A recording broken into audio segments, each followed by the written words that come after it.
Today's session with the Pledge of Allegiance led by Commissioner O'Grady. I pledge allegiance to the flag of the United States of America and to the republic for which it stands, one nation under God, indivisible, with liberty and justice for all. Yeah, that did sounded elementary schoolish. So we are still in April, which means we are still celebrating County Government Month. And today it gives me a lot of excitement and pleasure to recognize our Franklin County Youth Council. And I'd like to have our Director of Job and Family Services, Ms. Bivens, Director Bivens, to come up, as well as is Susie Shipley Norwood here. Please come on up. And the students who are members of the Youth Council, please come on up with Director Bivens. And if you could just talk for a few minutes about what great things Youth Council has been doing and working on, then we would like to get a picture, and we're thrilled to have you all here. Good morning, Commissioners. So the Franklin County Youth Council was a program that was developed from this Board of Commissioners as through Job and Family Services. It's made up of a broad and diverse group of dynamic young people across Franklin County. And so that I do not steal their thunder, because I really want you all to see the caliber and the program, high quality programming that under the leadership of Ms. Shipley is doing. I am going to step aside and just kind of let them take the show, if that's okay, Commissioners. Wonderful. Thank you. And Good morning. Good morning, Commissioners. Susie Shipley Norwood, Director of Franklin County Youth Council. I want to first thank each and every one of you for the opportunity to be here this morning, and also for your continuous funding that makes it possible for these young people to do the dynamic work that they have done. I'm not going to take their thunder either, because they are the ones that actually make this happen. I show up, make sure they're where they're supposed to be. They have the foundation now, and they have been given the torch, and they are holding that torch highly. That is great. Before we started, this paper shows the Franklin County Youth Council's missions, goals, and outcomes, of which we have already done and what we're planning to do soon. Thank you. Thank you. My name is Jamie Booth. I am a senior at Fort Hays High School. I am an upcoming graduate, obviously, and I will be attending University of Cincinnati's political science program. Great. Thank you. And how should I put this? Franklin County Youth Council started it's a 2013 Barack Obama initiative in order to gather our community youth in order to talk about different mental health and issues that are happening in our communities, which started from the Sandy Hook shooting that happened beforehand. The Franklin County Youth Council's mission statement is to amplify the voices of the youth community in order to amplify our voices and to help our community. Thank you. Hi, we're the commissioners. Good morning. My name is Iman Garba-Zachary. I am a graduating senior, soon to be in June 1st. I attend Columbus Alternative High School, and I plan on attending Capital University to study law and hopefully be in the field of civic justice.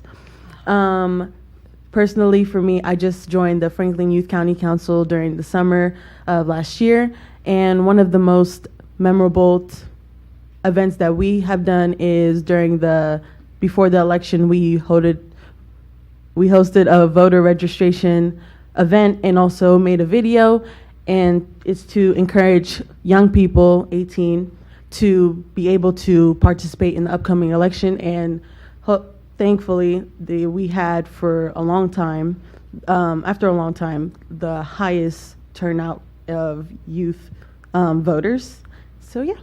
That's great. Do you also encourage young people to work at the polling locations? Yeah, I personally did that too, and it Did you was do it? Yeah, it was like a really good experience, and I plan on doing it again. Great. Fantastic. Terrific. Good morning, Commissioners. May it please you all. Yandris Ferguson, prospective Yes. class valedictorian from Columbus Afrocentric Early College. Commissioner Brown, it's wonderful to see you again and It's send so good to see you. send Mr. Brown my regards. I will do it. Ladies and gentlemen, I've been a part of the Youth Council just for 1 year, and may I say, under the direction of Miss Susie Shipley Norwood, it's been one of the most fulfilling years of my life. With the Youth Council, we've done all sorts of stuff, leading table discussions with officials from the Columbus Police Department and engaging in our dignitaries. I was personally responsible for having the Vice President of the Columbus School Board, Mr. Michael Cole, to attend one of our meetings and to gain his support with the council. One of our big things that we're doing now is mental health, because we at the Youth Council believe it is so important to engage in youth mental health. So I have here flyers, if I may pass them out. Sure. Thank you. Thanks.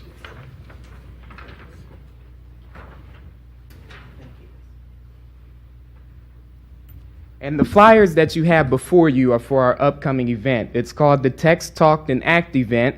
And if I'm not mistaken, this is the 3rd annual Text, Talk, and Act event. And what we do at the event is we invite all members of the community, both young and old, to engage in conversations about mental health with pre-set aside questions regarding feelings towards mental health. It's an opportunity to have important discourse regarding mental health, and whether we agree or disagree, it is our mission that we all come together and speak about mental health. And may I just repeat the sentiments expressed by Ms. Shipley Norwood and our great appreciation for you all and for your funding, and just ask that we have the public support as well for the wonderful efforts that the Youth Council has done. I will be leaving as well as my 2 counterparts at the end of this year, but we truly hope that with Ms. Shipley Norwood, Ms. Bivens, and you all wonderful people, that the council will continue for many more years after our departure. Thank you, ladies and gentlemen. Thank you. Commissioner, I didn't have to talk because I think I got my replacement standing up here somewhere. I really want to make mention really quick. One of the things that they did that I just think is phenomenal, and if you want to just touch on it really quick, is the youth portal. That youth portal is phenomenal. I don't know if you had an opportunity to go into the youth portal. It gives youth an opportunity to go on and find resources to assist them in some of the issues that affect our youth currently. Absolutely. And again, we are pleased with the leadership under Ms. Shipley. Ms. Shipley, how many students do we have currently right now under? Currently, we have 33 students. The sad thing about that is our first year we lost 6 students that went away to college. Last year we lost 10 that went away to college. This year we have 20-some students who are graduating, but they're going to higher places. Their journey is continuing. Yeah. So that's the pleasure in it all. And so right now we are recruiting for membership, for new members for the upcoming year. And how would somebody who's interested become a member? Oh, that's perfect, which brings us into our portal that we have. It's Yeah. fcycoh.org. Within that portal, not only can you be able to see pictures and little bios about every single member that's on the Franklin County Youth Council, you can watch our YouTube videos that we have that shows off our events and what the Youth Council is about. And you can also have a link that says for Amplify, which is to be able to to apply for the Youth Council. I'm sorry, I got excited about that. Great. To be able to apply for the Youth Council, where you can just answer a couple of questions about your youth. It does not matter how old you are, as long as you're a freshman in high school, what school you go to, what's your ethnicity, what's your grade average. We would just like to have the most diverse cast of members in our council. We would like to have every voice to be able to be heard and be out there. And this is throughout the county? Yes, ma'am. So there are students represented throughout Franklin County. We are very intentional in making sure that as many of our districts are represented. And my last statement would be for this to the cameras. for those who are watching this on television, and maybe some of those in the audience, if you're looking for interns and can provide internship opportunities, I would ask that you check out the Franklin County Youth Council, because Absolutely. many of these young people, I think, could come in and run many of our jobs. So for the participants, if any of you are looking for employment before you go away to school, how would people reach you? And I'm not looking for your personal information now, but what's the best way, I think to Director contact Bivens? Ms. Shipley. Yes. If you contact me, I will make sure that I share that information with all of the council members. I did have the opportunity just this past last week to meet with at the engineer's office. Great. Engineer's office, so we're going to be looking at also Wonderful. partnering with them. So please contact me. And before we leave, I do want to say one thing. I do want to congratulate these young people because their project, the Text Talk and Act, is in honor of National Children's Mental Health Week. And these young people, about 6 of the members on the council, got together and wrote a mini grant to fund the Text Talk and Act this year, and they did receive their funding. Really important. Great. So the two young women, you're going to the University of Cincinnati next year. When you get there, make sure that you get my son in shape when you get down there. Look him up and make sure you get him into shape because I think he's slacking off. You're going to Capital University next year, sir. You didn't tell us where you're going to be headed. Yes, I will be accepting a full ride scholarship to The Ohio State University. That's fantastic. Congratulations. All right, well, thank you. Thank you all. We need a Yes. picture, absolutely.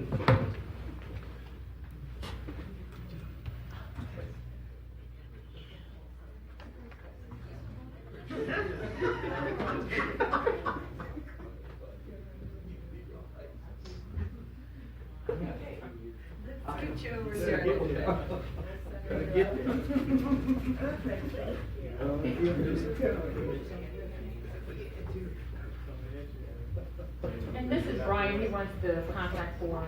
Our program development.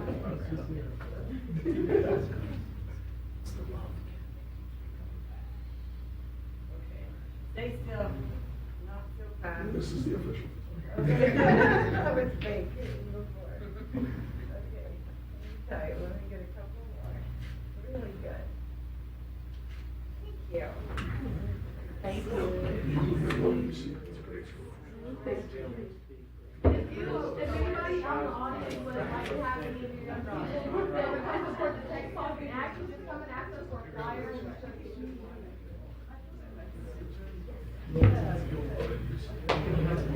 Best academic institution in the big.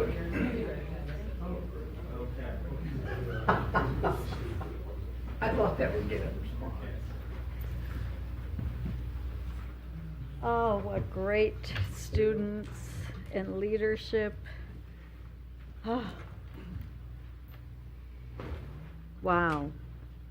Okay, we are on to another wonderful thing to celebrate. Office on Aging Director Michelle Missler is here with one of our great staff members. And we're here to celebrate how many years of great service? 20. Higher date. 20 years, yeah. 20 years to really talk about the great service of Bruce Tolbert, who is Employee of the Year. He's the APS Worker of the Year in the state of Ohio. In Ohio, yeah. The entire state. Adult Protective Services. Thank you. And we want to Congratulations. celebrate what you've done in our community, in the region. Really important and tough work. So thank you for all of your service over many years.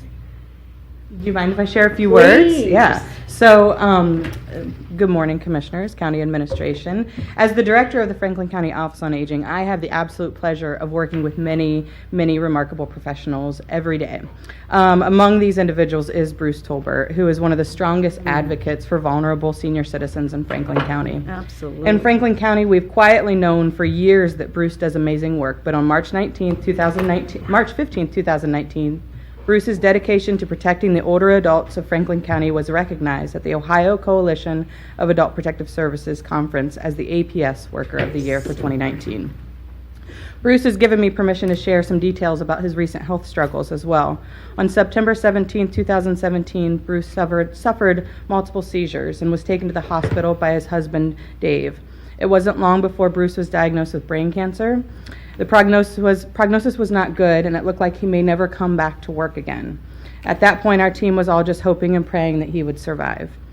Through the course of the next 6 months, Bruce endured 4 surgeries followed by chemotherapy and radiation. Remarkably, and against all odds, Bruce returned to work in April of 2018, and we are all beyond thrilled to have him back. Bruce is the last person that seeks the recognition for the great work that he has done. Bruce does not want anyone to know that under the serious professional exterior, there is a man as sensitive and caring as anyone we know. In the course of his 20 years with the Office on Aging, Bruce has conducted over 2,000 investigations of alleged abuse, neglect, and exploitation. In addition to his longevity, Bruce has maintained a standard of excellence in his case management practices. The agency has taken a number of complaint calls against Bruce, but those calls are almost all are from alleged perpetrators who would prefer that there is not an investigator as dogged as Bruce. Like all good APS case managers, Bruce revels in solving contentious, difficult problems. The citizens of Franklin County are truly blessed to have someone like Bruce Tolbert to turn to in times of need. Congratulations, Bruce, and thank you to the Franklin County Board of Commissioners for helping the Office on Aging recognize Mr. Tolbert today.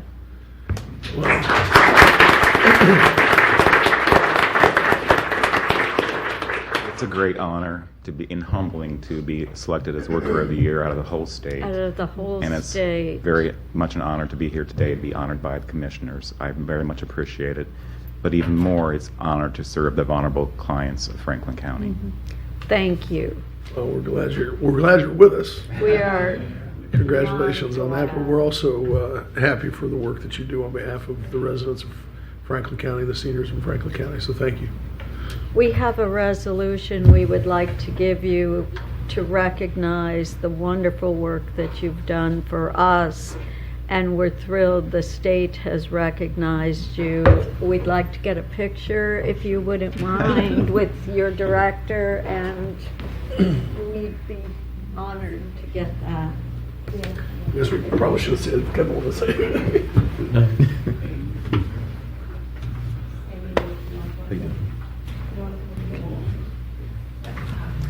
The whole crew. Yeah.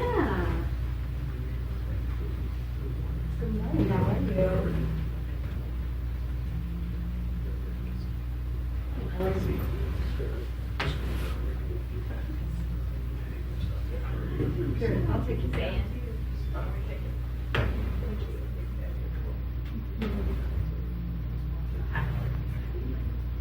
Okay, perfect.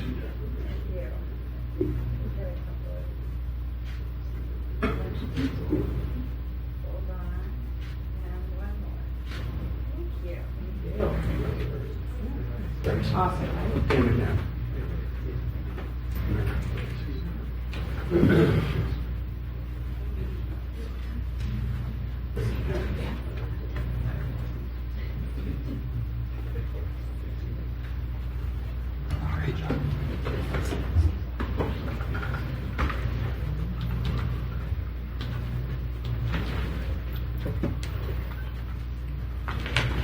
County government, the work of county government is amazing, huh?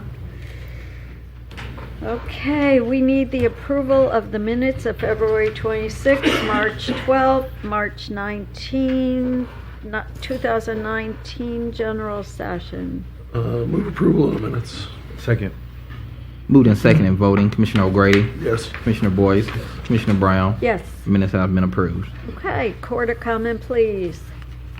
Resolution number 266-19, resolution authorizing consulting service for website redesign and hosting first year encumbrance in the amount of $35,600. Morning, everyone. Good morning, Commissioners.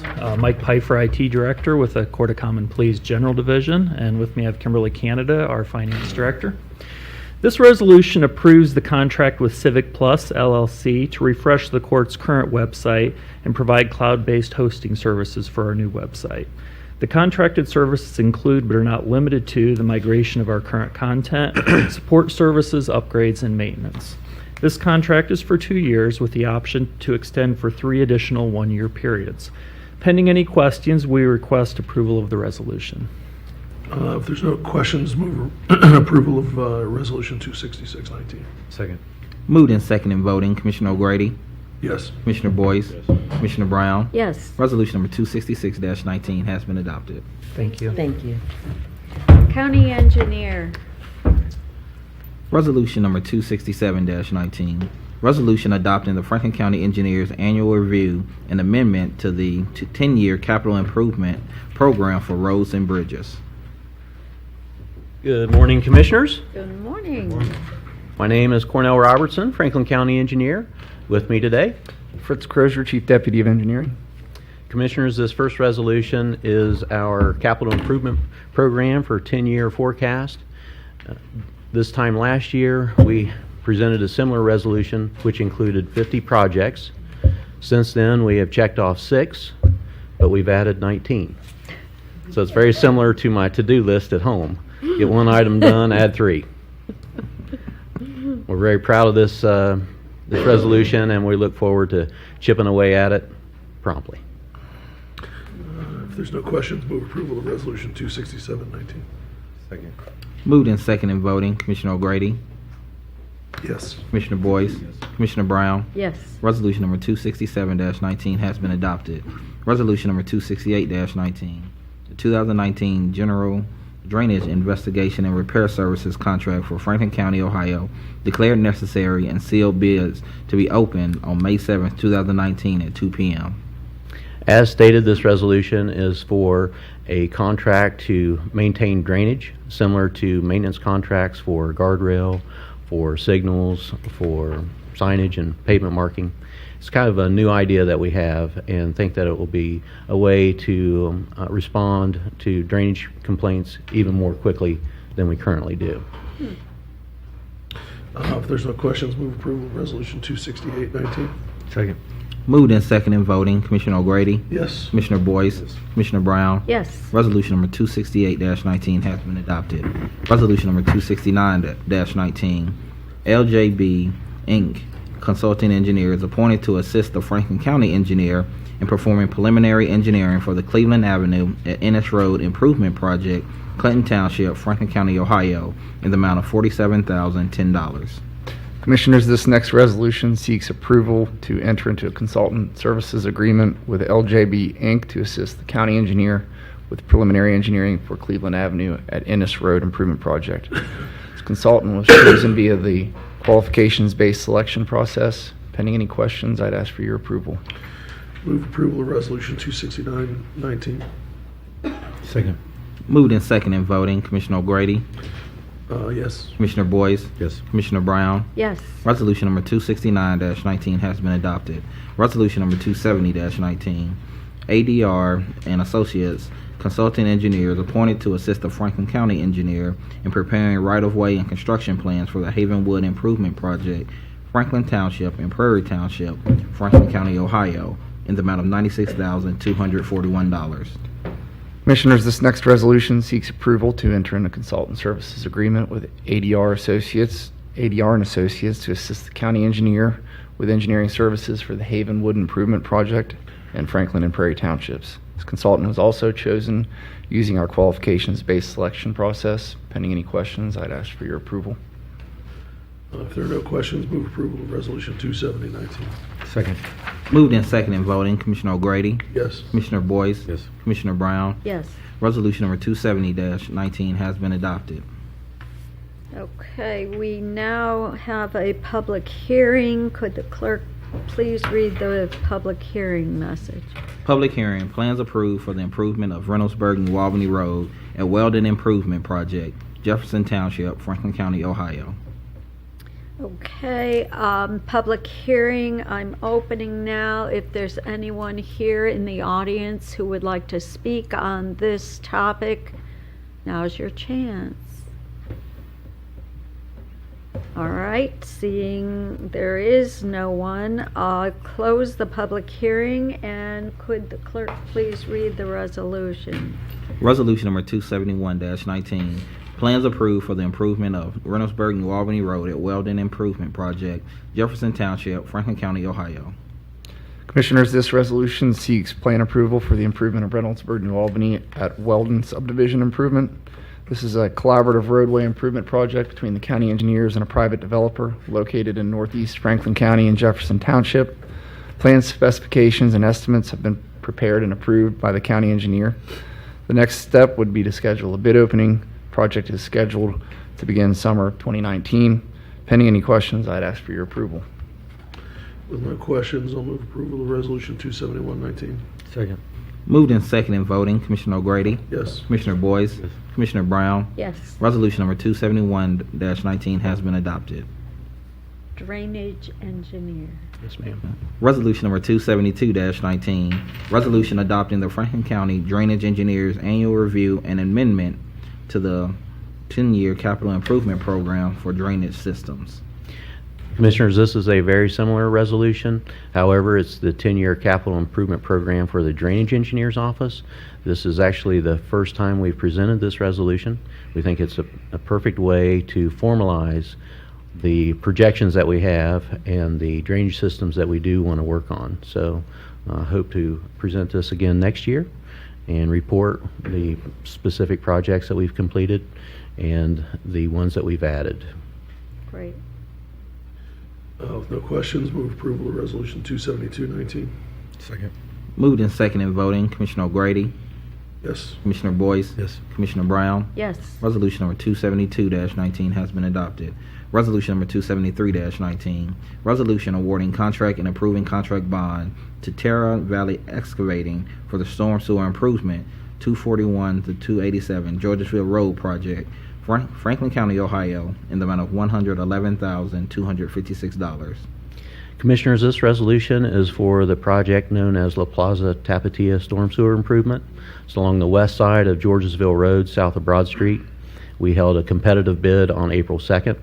There were 6 bidders, and Terra Valley had the lowest and best bid. Great. No questions, move approval of 273-19. Second.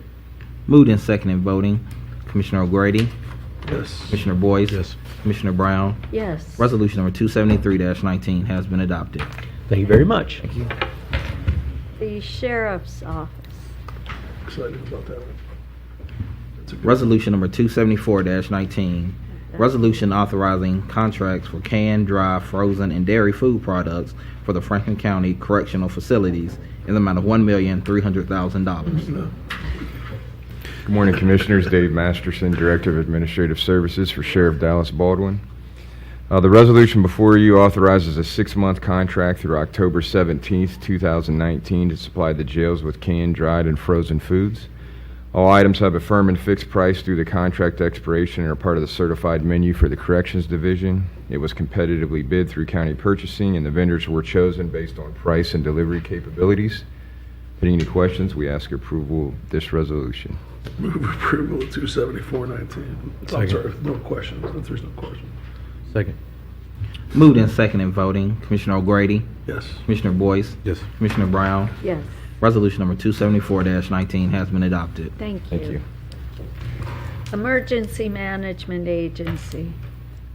Resolution number 275-19, resolution authorizing a contract with Premier Safety for the provision of the delivery and supply of 2 Area RAE Rapid System packages for Columbus Fire Division NIMS Type 1 Hazardous Materials Team in the amount of $151,646.10.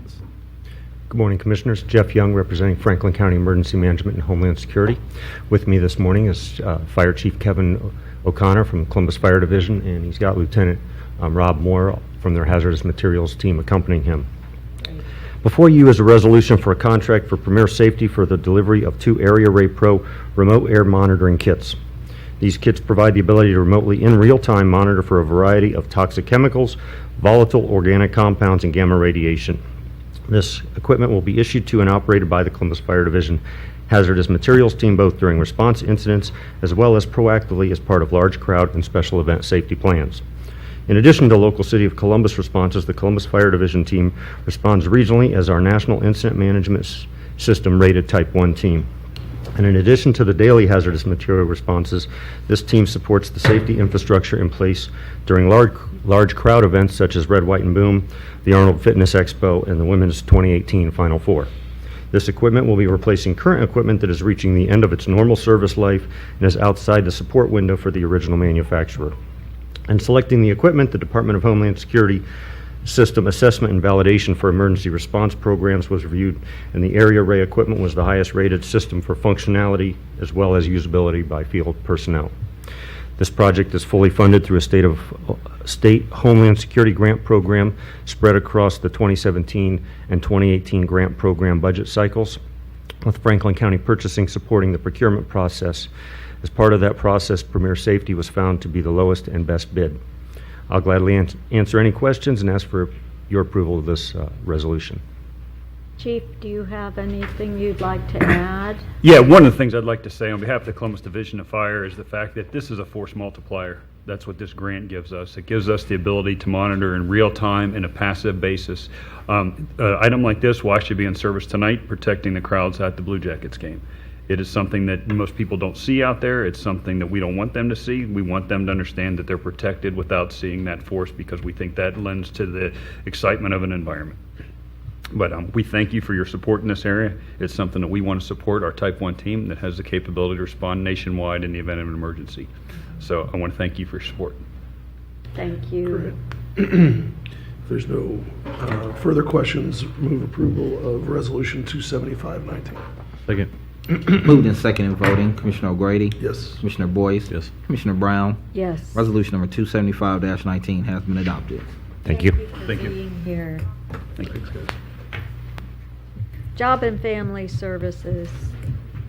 Resolution number 276-19, resolution approving 3 contract extensions for on-site case management services between the Franklin County Department of Job and Family Services and Mount Carmel East Hospital, Mount Carmel St. Anne's Hospital, and Mount Carmel West Hospital in the amount of $255,198.72. Good morning, Commissioners. Joy Bivens, Director of Franklin County Department of Job and Family Services.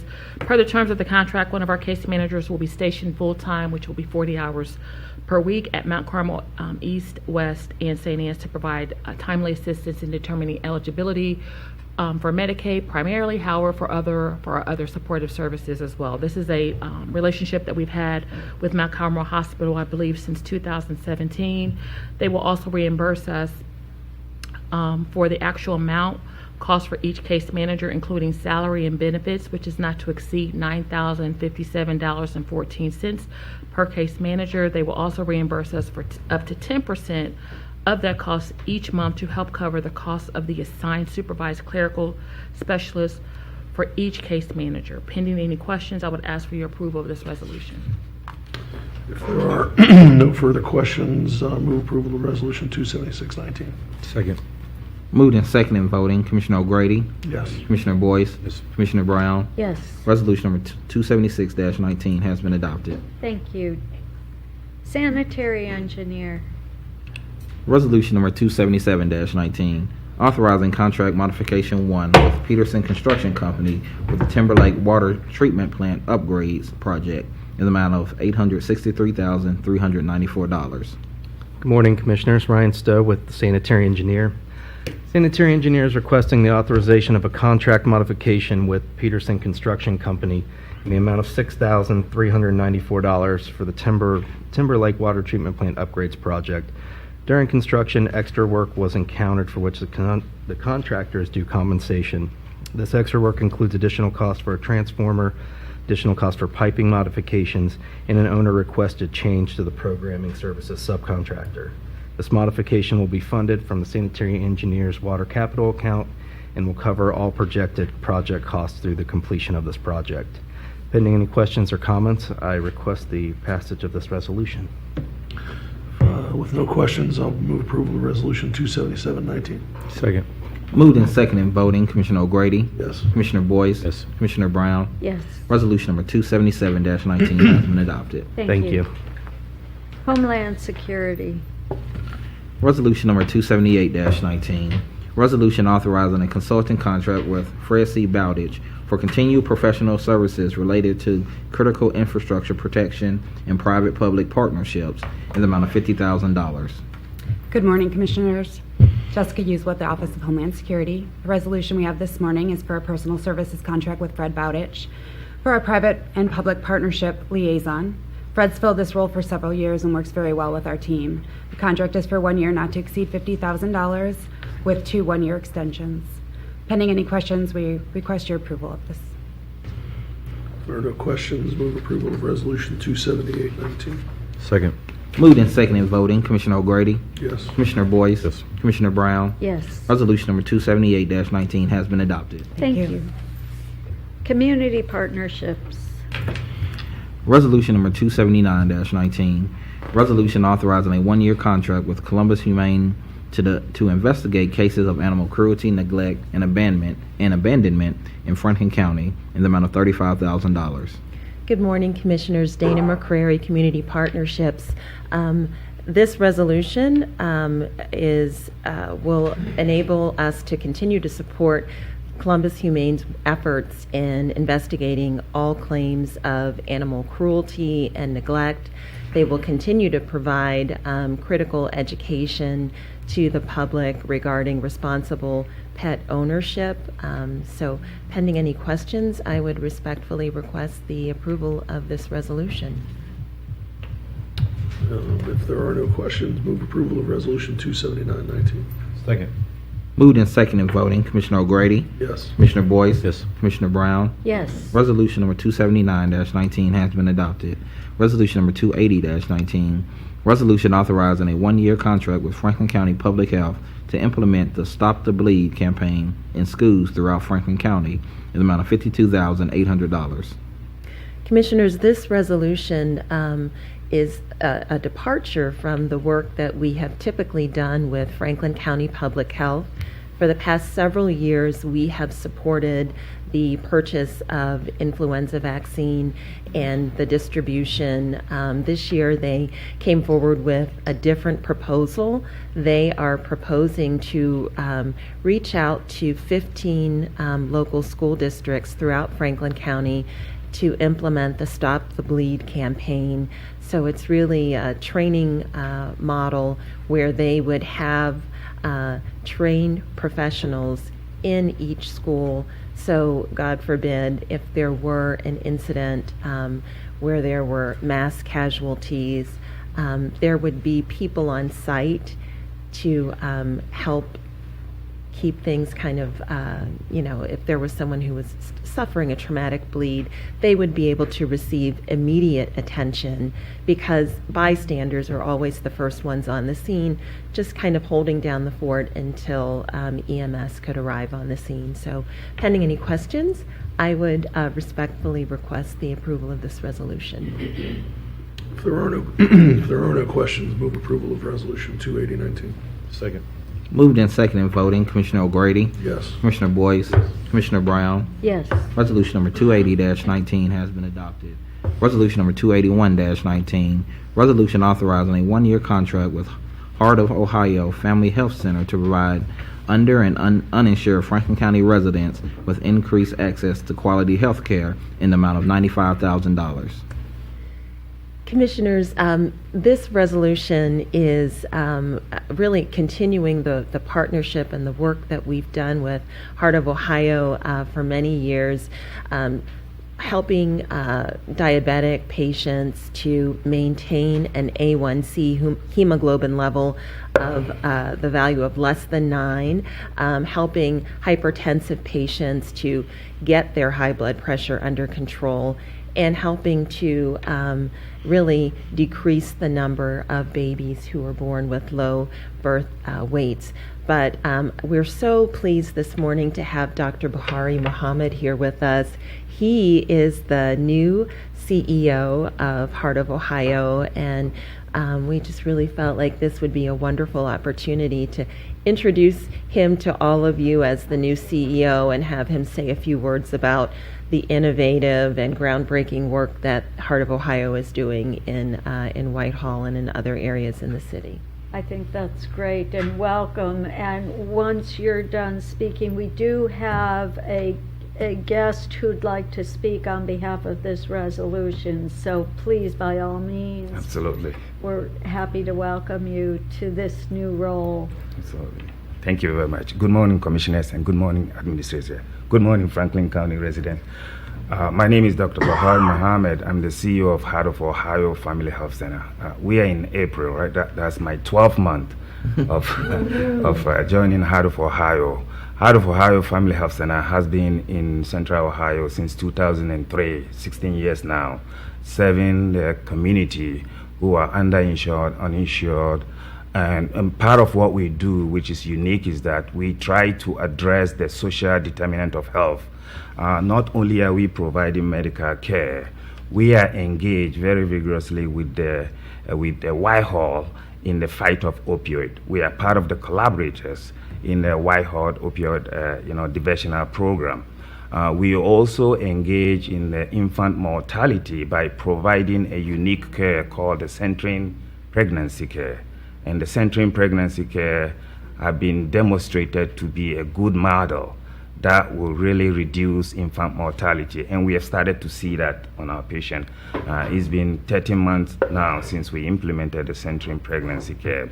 Another piece of things that we do, which is outside of a medical care, is that we provide a community garden for our community members or our patients to come in there. And this is a growing season, so it's active over there right now.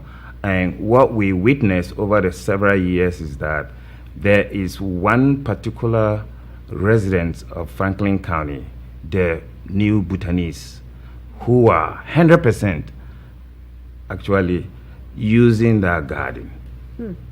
And then I've asked my chief medical officer, Dr. Washington, to study to find out those who are participating in that garden and those who are not, how can we measure their outcome in terms of diabetes, hypertension, and chronic disease?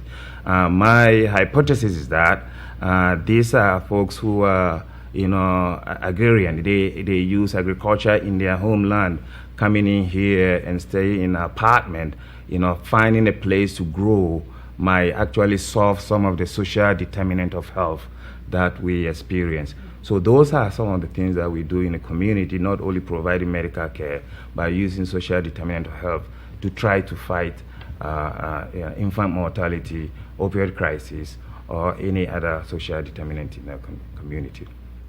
Thank you. Thank you for sharing that. I know that this board has been so concerned about the entirety of a person and what makes that person and the family that's around them healthier. So thank you. Well, it's it's great to see that you're doing so much. I mean, we have so many neighborhoods that are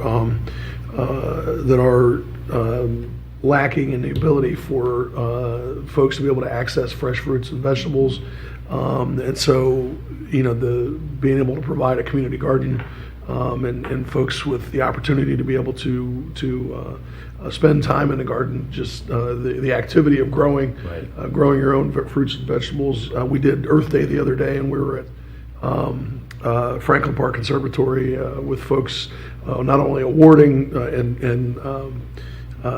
we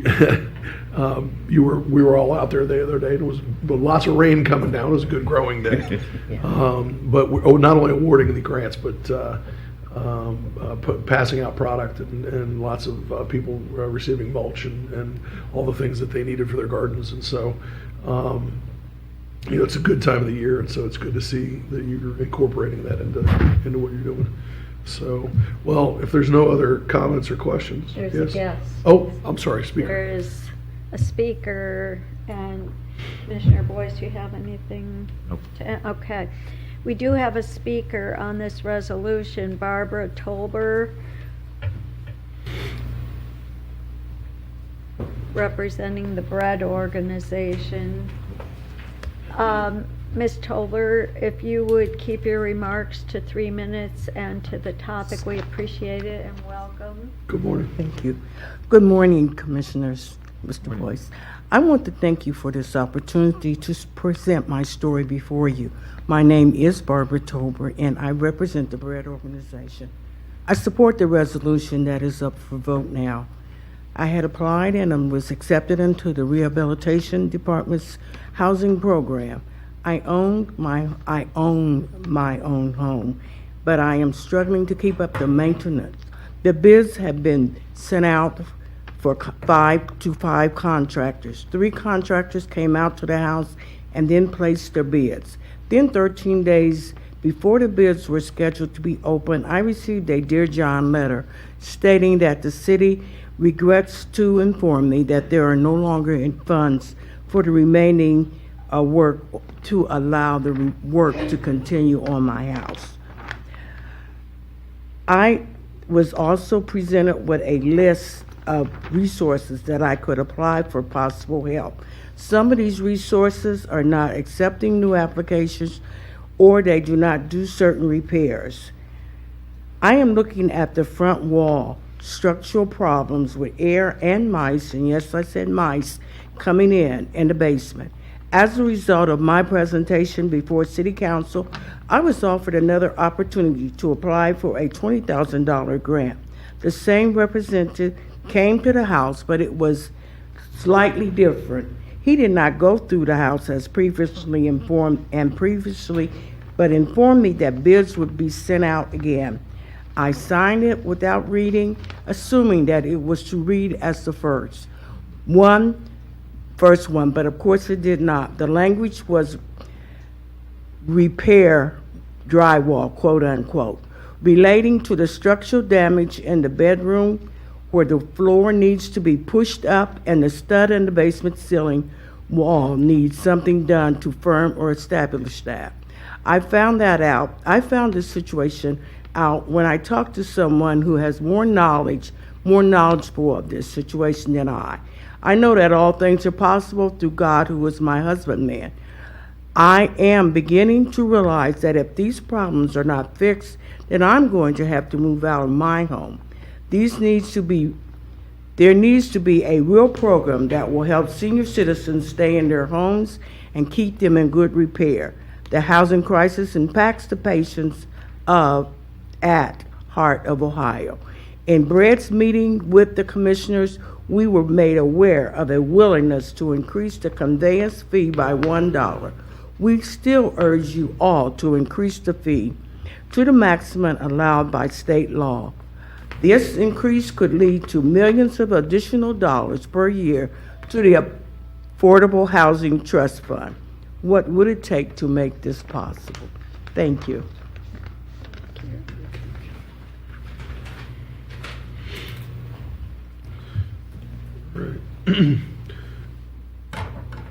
All right, if there's no further comments or questions, I will move approval of Resolution 28119. Second. Moved and seconded voting. Commissioner O'Grady? Yes. Commissioner Boyce? Commissioner Brown? Yes. Resolution number 281-19 has been adopted. Thank you. Thank you. Human Resources. Resolution number 282-19. Resolution authorizing April 30th, 2019 as the Franklin County Commissioners Employee Recognition Day in the amount of $2,500. Good morning, Commissioners. Today for your consideration is a request to make April 30th Employee Recognition Day to honor the work of the 1,400 employees that work for the Board of Commissioners. A recognition event for the employees celebrating service milestones as well as a celebration of the Employee of the Year for each agency is planned. In addition to the performance of the JFS Volunteer Choir, $2,500 is needed to provide plaques, service pins, programs, as well as light snacks, and of course we need to have cake, which will be provided by a minority business owner. Pending questions that you may have, we respectfully request your approval. There are no questions. Move approval of Resolution 282-19. Second. Moved and second in voting, Commissioner O'Grady. Yes. Commissioner Boyce. Yes. Commissioner Brown. Yes. Resolution number 282-19 has been adopted. Thank you. Thank you. Thank you. Purchasing. Resolution number 283-19, resolution approving purchases for various Franklin County agencies in the amount of $2,737,771.01. Good morning. Good morning, Commissioners. Carl Cuthbert. The resolution before you requests your approval of 114 purchase orders. Included in this resolution are 15 eligible purchase orders. These are defined as PO purchase orders in which small emerging businesses are likely to participate. Of these purchase orders, 7 were awarded to small emerging business, which is 46.7% of the eligible purchase order volume. The sum of these 7 purchase orders totals $99,381, which is 79.2% of the eligible purchase order dollar value. These purchase orders have been pre-certified as available funds by the county auditor. If any questions, I recommend their approval. With no questions, I'll move approval of Resolution 283-19. Second. Moved and second in voting, Commissioner O'Grady. Yes. Commissioner Boyce. Yes. Commissioner Brown. Yes. Resolution number 283-19 has been adopted. Thank you. Thank you. Board of Commissioner resolutions. Resolution number 284-19, a resolution to authorize the execution and delivery of the first supplement to the cooperative agreement dated as of January 1st, 2010, with the Franklin County Convention Facilities Authority and the City of Columbus, Ohio, and other matters relating thereunto. Good morning. Good morning, Commissioner. Zach Clerk with the Office of Management and Budget. This resolution would authorize an amendment to the cooperative agreement for the expansion of the existing Convention Center Hotel. Here at the dais is Mary Duffy from Dinsmore Shoal and Mark Miller from Baker Tilly, along with Don Brown in the audience to discuss the project in further detail. Good morning. Good morning, Commissioners. The cooperative agreement is an agreement that was entered into in 2010 originally to provide for an agreement among the city, the county, and the Franklin County Convention Facilities Authority, which has been formed by the county to provide for convention facilities throughout the county and the residents here. That original cooperative agreement facilitated the construction of the convention hotel, which provides both rooms and convention space. This supplement to the cooperative agreement will facilitate the expansion to that hotel to bring it to a size of approximately 1,000 rooms and much more convention space, again, for the residents of the state and throughout the nation who come to visit Franklin County for their conventions.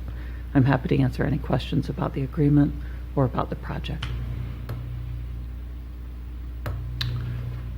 Can we hear more about the project? I think we're all waiting to hear from I the see that. familiar gentleman. I see the before there. Good morning, Commissioners. We thank you for your support in 2010, which made the existing Hilton Tower possible. With your help, we can transform this ugly piece of dirt right near our front door. So you wonder why they never did it before? This addition with a street side restaurant, a rooftop bar and entertainment space, with a front entrance right off of Ohio Center Way and connecting to the convention center and directly across the street from the existing hotel. We think it will energize this section of the street in a very big way.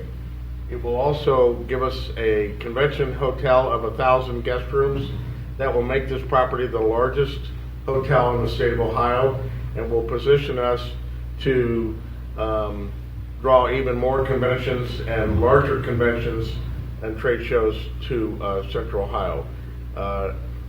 This will create 200 more good-paying jobs to staff this hotel.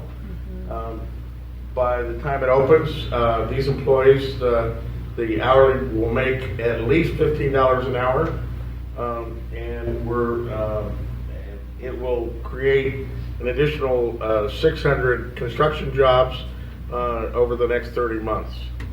We hope to break ground during the ASAE conference on August 9th of this year, and we hope to open the tower addition in January of 22. Without your help, this would not be possible. Thank you. And for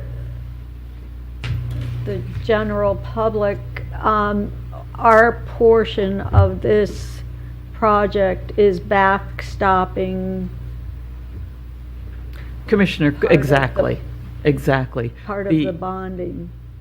You're exactly right. Can you talk a little bit about how this works and what our exposure may be? I know it's a far better package than what we had in the first phase It of is, the Commissioner. Hilton. We're asking the city, the Convention Facilities Authority will issue the bonds to finance this tower addition.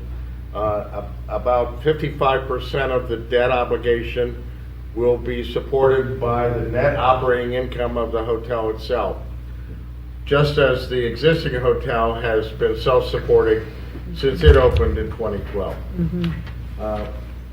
The city and county are being asked to provide a backstop guarantee to approximately 45% of the obligation on a 50-50 basis.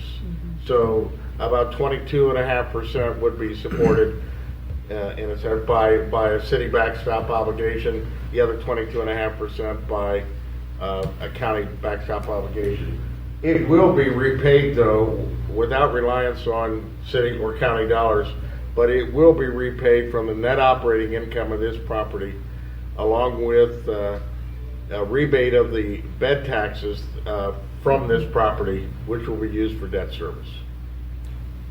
So Don, along with the street side restaurant, this hotel, if I'm not mistaken, has got an additional 450 plus rooms to go along with the 500 plus across the street. It's got additional meeting and ballroom space. You mentioned the rooftop bar entertainment space, and it's attached to the convention center, directly attached to the convention center, correct? That's exactly right, Commissioner O'Grady. The industry rule of thumb is that there should be 75 square feet of meeting room or ballroom space for every guest room. So we will have just a little over 76,000 square feet of ballroom and meeting room space available when the addition is completed. There exists now about 23,000 square feet. We'll be adding about 50,000 square feet of ballroom and meeting room space in the tower. And while the current hotel is attached to the convention center with a skywalk over High Street, this hotel will be attached to the current hotel under the street through tunnel corridors. Yes, it will, Commissioner, for back-of-house service. To make the two towers work as one hotel, the plant engineer, the building engineer team, the housekeeping team, the food service team need to be able to move back and forth from one tower to the other. And they'll do that underneath High Street with a corridor attaching the two tower. And how many stories is the proposed tower? 28 stories, Commissioner. Gotcha. Thank you for your support. And the new main entryway to the entire complex will be complete. It'll all be moved across the street, correct? Yes. So the current main entry into the old hotel will be shifted. Front desk will be maintained for those that are accustomed to checking in the existing tower, but the main entrance and check-in desk will be right off the pickup and drop-off area. Gotcha. So that vehicles can drop off guests, or valet service can be service a guest, or Uber or Lyft can bring guests to and from the hotel from Ohio Center Way with an entrance just off the street. And yes, the tower addition will be connected directly to the convention center. So guests will be able to walk directly in or out of the hotel lobby from the convention center. They might be parking in the new garage that's on the other side of the connector, and they'll be able to walk directly into the convention center here, and from there directly into the hotel. And there's no announcement as of yet about who the new restaurant is. The restaurant? There's no announcement yet as to what the restaurant will be, who the brand is. The vision is an open hearth restaurant, something that complements the existing choice of restaurants up and down the street, but which hasn't been done yet here in Central Ohio. Gotcha. Okay. So my question would be directed at Director. Commissioner Brown mentioned the county's backstop role. I suspect that would require an encumbrance annually. What is that amount, and how's that going to be structured in terms of what's the expectation of we never use it, and then it goes this long, we never use it. It's how much per year? Yeah, I will have the final numbers once the bonds are issued. So it'll be the 50% of approximately $100 million is the expectation. It will be set up actually similar to the appropriation backstop for the existing convention facility space, where there's a separate convention facility fund that has both a revenue and an appropriation tied to the lease sublease agreement for the operation of the new hotel. Unlike the cooperative agreement from 2010, there'll be no need to set aside cash from the general fund as a cash backstop that was required of the 10 agreement. This agreement allows just for a simple appropriation backstop to cover that, and then there's different reserve funds. I understand that. I'm not sure I understand that. So you're saying it's an appropriation based, but we don't have to actually appropriate the funds, or do I have We to will encumber the appropriate funds? it, but there's revenue that's assumed through the sublease. So in terms of our auditors, So you're saying that, just because you're going too fast. Sorry. So you're saying that the sublease money, the money will generated from the site itself will be the sort of first wave, and if that doesn't, then we are subject to, if that doesn't meet the nut, then we are subject to the appropriation to cover the gap. That is correct. Okay. But there's several layers, as I understood it, there's several layers before our backstop kicks in. Could you go over that? Somebody who understands better the various layers that happen before us? Sure. There are, it's probably best to kind of back up a little bit. There's going to be currently planned 2 series of bonds related to this project. There's going to be the senior series of bonds, which are completely supported by the revenues of the facility. Okay, so we'll call those the senior bonds. Those bonds are paid by the revenues of the project, and they will have a debt service reserve fund associated with them. Then for the junior bonds are the ones that will be enhanced or supported by the appropriation of the city and the county. The first level of funds for the repayment of that debt would be the revenues of the project. Secondarily, there's going to be a fund put in place that will accumulate up to approximately $25 million. That will be used as a secondary source of repayment.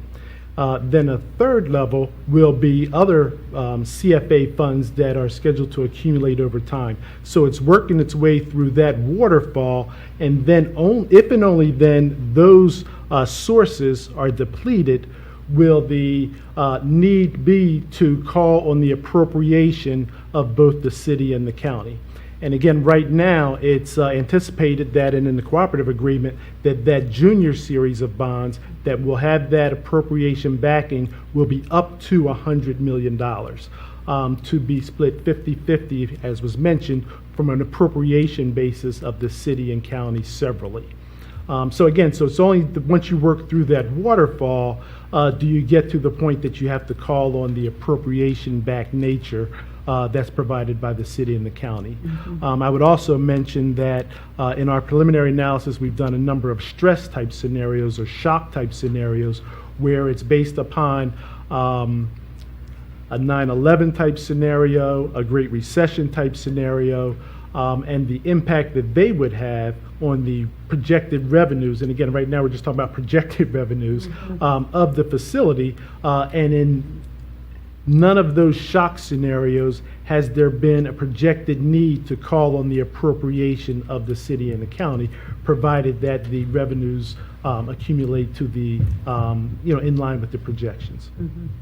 And Commissioner, one additional clarification is that the appropriation will not be for the entire 50 million or so of principal and then the interest due, but just the debt service that would be due at that for that year. And that's why our Director of Management and Budget said that he doesn't know exactly the number, but what we will by the time the bond issue is approved, when we will be back in front of the commissioners.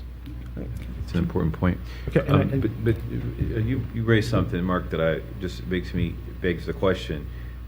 With so many sort of layers structured for our quote-unquote backstop, how does that affect the original agreement? Because if it's one hotel and you've got an initial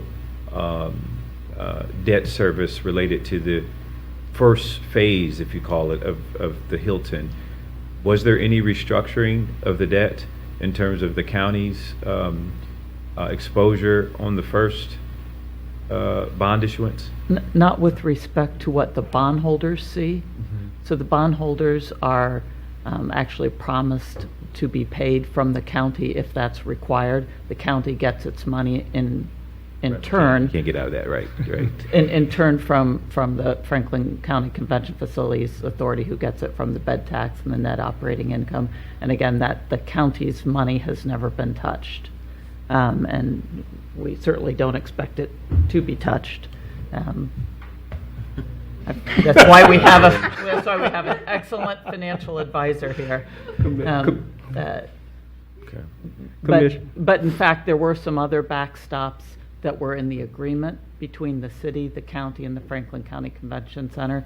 Those are not payments that are made directly to the bondholders, but it did define the relationship, the treaty, if you'll have it, amongst the city, the county, and the Convention Facilities Authority, and that has been restructured, but not the actual debt. That bond issue will not be refinanced.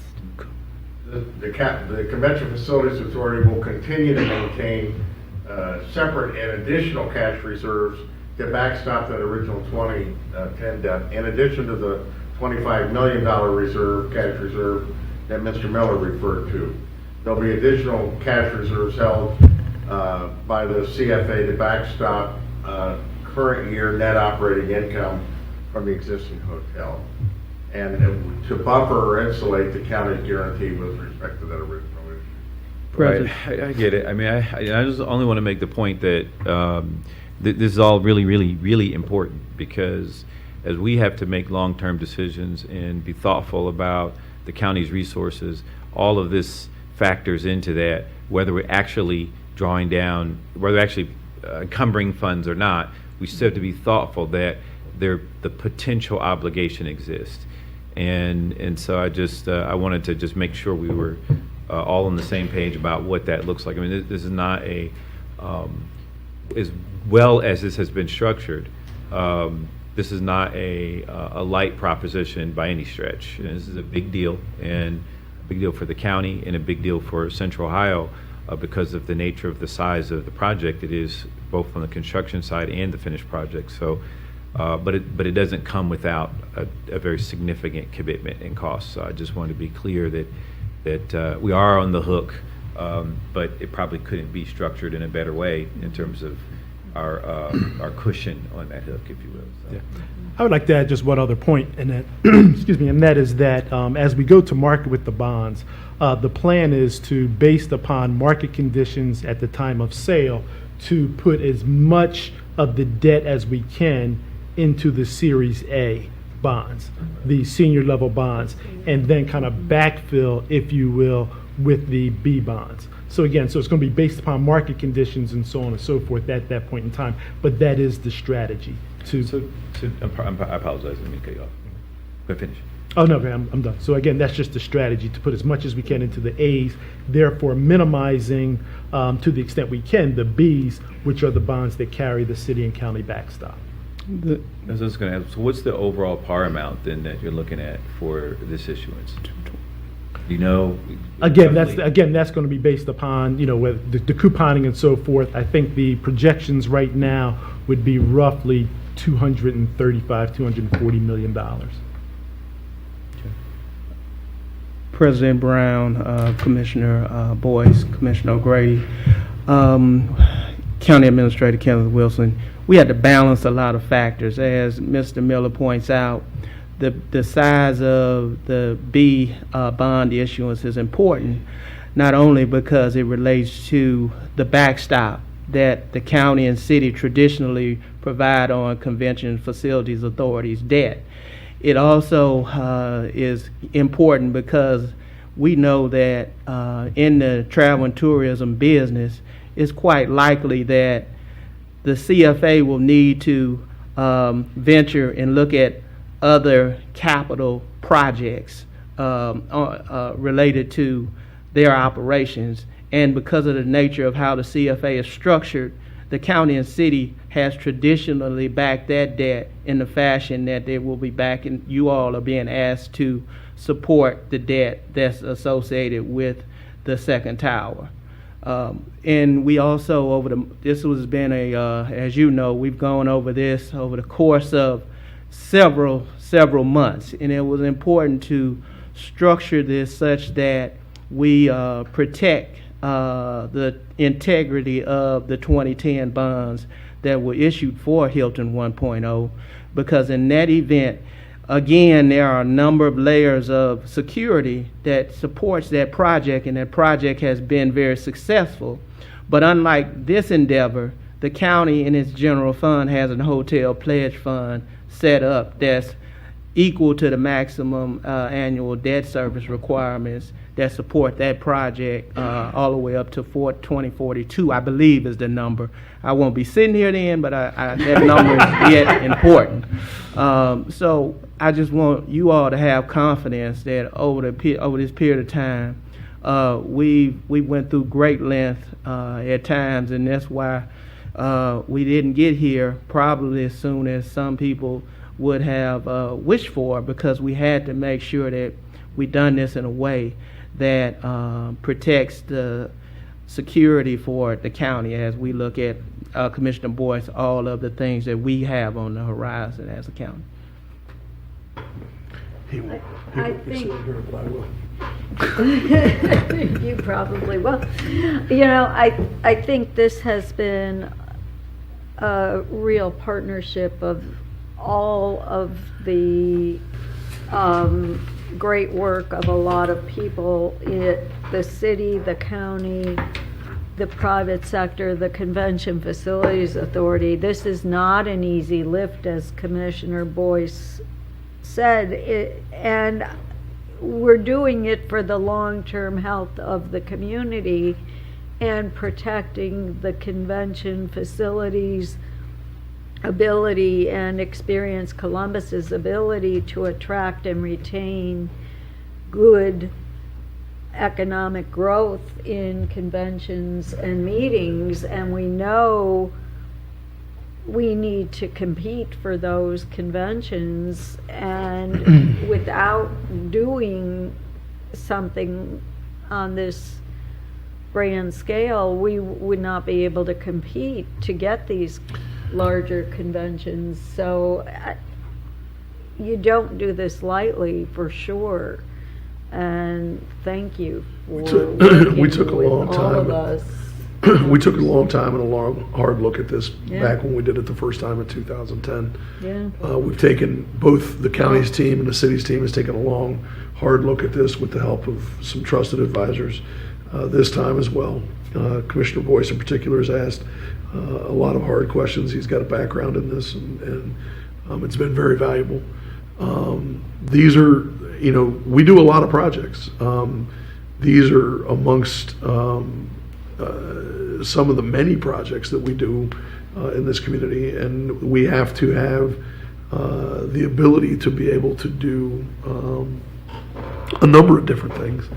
And so, this matters in the portfolio of all the different projects that we have that come down the road. Our ability to be able to continue to make decisions on anything from these hotel projects to parking garage projects to jail projects to who knows what's coming up. I mean, we've built animal shelters since we've been here.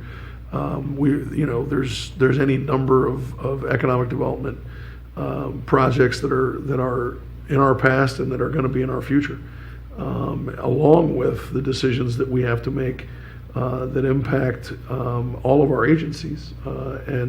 And so, this has been a fantastic exercise. There's been, there's a lot that goes into these decisions, and so appreciate all your help and guidance. So, does anybody else have any other questions? All right. The one thing, I don't have any question, but I will make a comment. I do want to say on the record that I've been in contact on a regular basis with Don Brown with regards to inclusion on the project at every level, from financing part of it to the construction to even the workers that are hired. And I feel really good about the direction that this project is headed in that sense. And so I do want to say that for the record. And it's in line with how we are doing things here at the county in terms of our thinking about inclusion and inclusiveness. I just had that conversation yesterday with folks at the airport authority as well. So it's a common thread right now. Yeah, I think all of us are having those conversations everywhere. Yeah. Good stuff. Well, thank you. Thank you. If there aren't any other questions, I'll move approval of Resolution 284-19. Second. Moved and seconded voting. Commissioner O'Grady? Yes. Commissioner Boyce? Commissioner Brown? Yes. Resolution number 284-19 has been adopted. Commissioners, Thank you. Thank you. Thank you. Thank you. Now get it built. Yeah. Now get it built. Don't come back. Even better. You're welcome back anytime. Just be mindful. Just be mindful of what you're coming back for. Commissioners, we began our due diligence on this with you and with the city 4 years ago. I remember. I look back at the due diligence that went into Hilton 1.0, and that from start to finish to this point, it took 10 years. So I'm saying that we're becoming much more efficient in how we review projects of this sort and structure them. It's not easy. Thank you. Thanks, Tom. Resolution number 285-19, resolution of the Franklin County Board of Commissioners to convene into executive session to confer with the Franklin County Prosecutor's Office concerning pending or imminent litigation. Move to convene into executive session to confer with an attorney for the public body concerning disputes involving the public body that are subject to pending or imminent court action. Second. Moved and seconded voting. Commissioner O'Grady? Yes. Commissioner Boyce? Yes. Commissioner Brown? Yes. We are now in executive session.